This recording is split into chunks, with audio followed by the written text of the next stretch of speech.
एक बार एक ब्राह्मण जंगल से गुजर रहा था। तभी उसे एक बाघ पिंजरे में फंसा हुआ मिला। बाघ ने ब्राह्मण से कहा, हे पवित्र ब्राह्मण, कृपया मुझे इस पिंजरे से बाहर निकालो। ब्राह्मण ने उत्तर दिया, अरे नहीं मेरे दोस्त, अगर मैंने ऐसा किया तो तुम मुझे मार डालोगे और मुझे खा जाओगे। बाघ ने उसे न मारने की शपथ ली और वादा किया कि वह अपने पूरे जीवन के लिए ब्राह्मण का गुलाम रहेगा। बाघ की फरियाद सुनकर ब्राह्मण का दिल पसीज गया और उसने बाघ को पिंजरे से छुड़ाया। पिंजरे से छूटने के बाद बाघ तुरंत उस आदमी पर झपटा और चिल्लाया, तुम क्या मूर्ख हो, अब तुम्हें खाने से मुझसे कौन बचाएगा।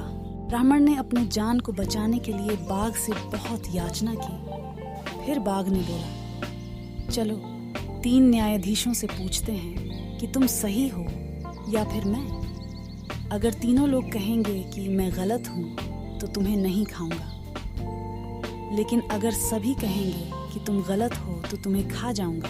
उसके बाद वे दोनों 3 न्यायाधीश को ढूंढने निकल गए। फिर ब्राह्मण को एक बूढ़ा पेड़ दिखा। ब्राह्मण ने पेड़ से पूछा कि मैंने बाघ को पिंजरे से छुड़ाया था और अभी यह मुझे खाने की धमकी दे रहा है। तुम बताओ कौन सही है और कौन गलत। फिर पेड़ ने कहा, मैं हर आने जाने वाले को आश्रय देता हूँ, फिर भी मनुष्य जलाऊ लकड़ी के लिए मेरे भाइयों को काट डालते हैं। हे मनुष्य, तुम्हें इसकी सजा मिलनी चाहिए। फिर पेड़ ने कहा कि बाघ सही है। ये सुनकर बाघ काफी खुश हुआ। उसके बाद वे दोनों दूसरे न्यायाधीश को ढूंढने लगे तो उन्हें एक भैंस दिखी। निराश होकर ब्राह्मण भैंस की ओर मुड़ा और उसको अपनी और बाघ की कहानी बताई।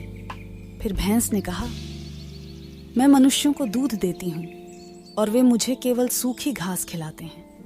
अब जब मैं सूख गई हूँ तो ये मनुष्य हम भैंसों को बेच देते हैं और दिन रात हमसे काम कराते हैं। फिर भैंस ने भी कहा कि बाघ सही है। अब बारी थे तीसरे न्यायाधीश से पूछने की। अंत में बाघ और ब्राह्मण ने एक सियार को गुजरते हुए देखा और उसे पूरी कहानी बताई। ये सियार बहुत चालाक था। सियार ने ब्राह्मण को उत्तर दिया, मतलब आप पिंजरे में थे और बाघ चल रहा था। आपकी कहानी मैं अभी तक समझा नहीं। क्या आप कृपया मुझे फिर से बता सकते हैं। तो ब्राह्मण ने फिर से सब कुछ बताया, लेकिन सियार ने अपना सिर हिलाया। मैं समझा नहीं। पिंजरा बाघ में था और आप चलकर आए। बाघ ने कहा, तुम क्या मूर्ख हो, पिंजरे में मैं था और ब्राह्मण चल रहा था। सियार ने उत्तर दिया, बेशक मेरे प्यारे बाघ, मैं पिंजरे में था और तुम चलकर आए, लेकिन यह कैसे संभव है।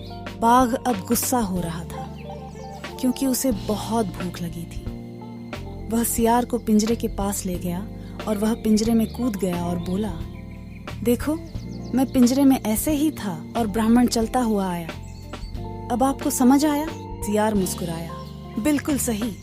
और सियार ने चालाकी से पिंजरे का दरवाजा बंद कर दिया। ब्राह्मण बाघ से बच गया और अपने घर चला गया। कोई भी फैसला हमेशा सोच समझकर ही लेना चाहिए।